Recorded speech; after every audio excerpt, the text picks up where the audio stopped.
So we've all experienced that moment when change is thrust upon us. A change that's unanticipated or not of our making can be especially hard to navigate. Today we're sharing a practical application of the Bridges transition model to support you or your team in navigating the turmoil of change. Let's get started, shall we? Well, hello, beautiful people, and welcome to the Project Joyful podcast. I'm your host, Tracy Tutty, your medical herbalist and high performance coach. So, hey, Project Joyful isn't just about being happy. It's about consciously creating a life you love. It's about remembering how to reconnect with your soul-centered joy. You know, that joy that comes from doing what you love, from living on purpose, and from being in a life that allows you to experience deep joy moment by moment. So hey, let's get started, shall we?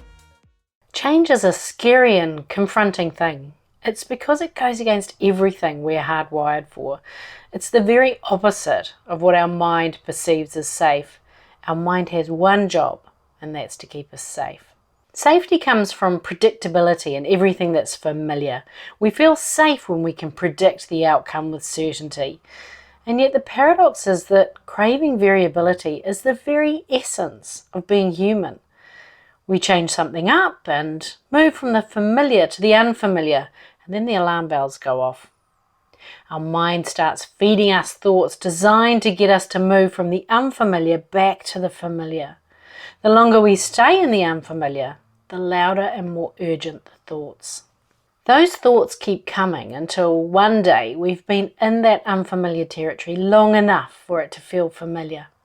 Our mind decides we're not actually going to die, and we find ourselves in a new zone of familiarity. These thoughts are even more urgent and more pointed when the change is not of our making. According to the Bridges transition model, change is an external thing that happens to us. Our internal process for dealing with that change is known as the transition.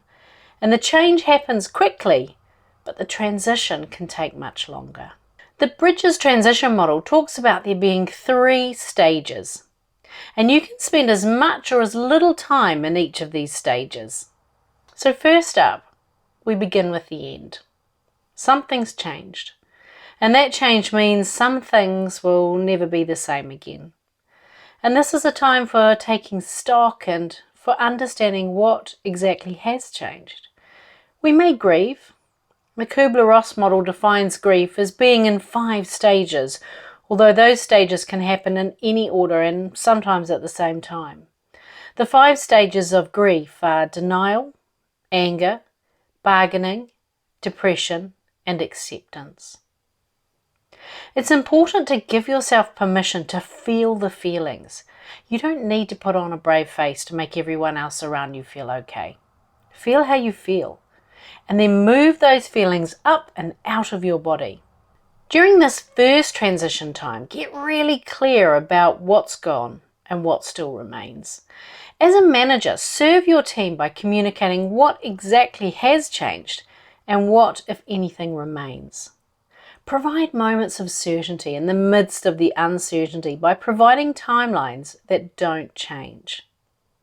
Help your people to understand the skills and resources that they now have, which they may choose to take into a new role or even a new organisation. Once we've let go of what is now gone, we move into the neutral zone. And this is where the seeds are planted for new beginnings.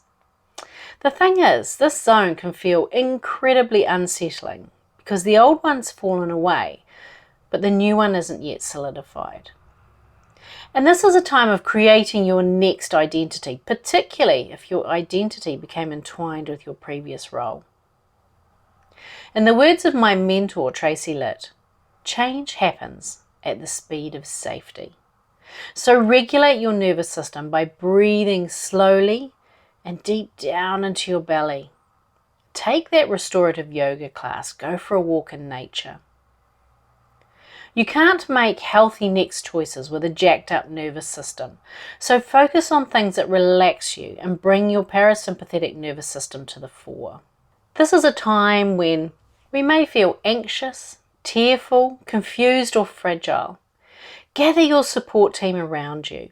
And as a manager, check in with your team to ensure that they have their own support team.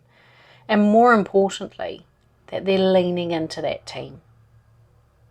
This could be the time of the quest to decide what the next chapter will be about. And if you want to go a bit deeper on this, check out episode 38 on essential career building tools nobody taught you. And you may also find episode 52 on building resilience and episode 64 on creating calm in moments of chaos helpful should you find yourself at this stage. Now there's hope.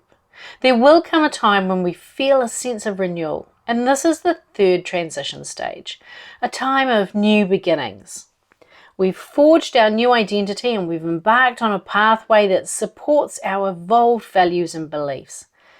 These are the values and beliefs that have been forged as a result of our experience of this change.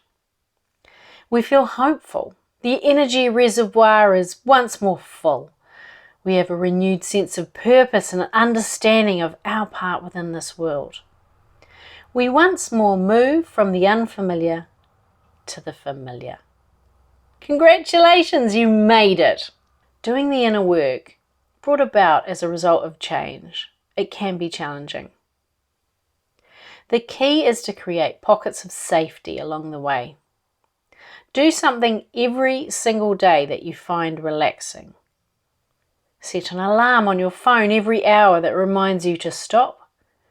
Take a slow breath in, hold it, and then slowly release it.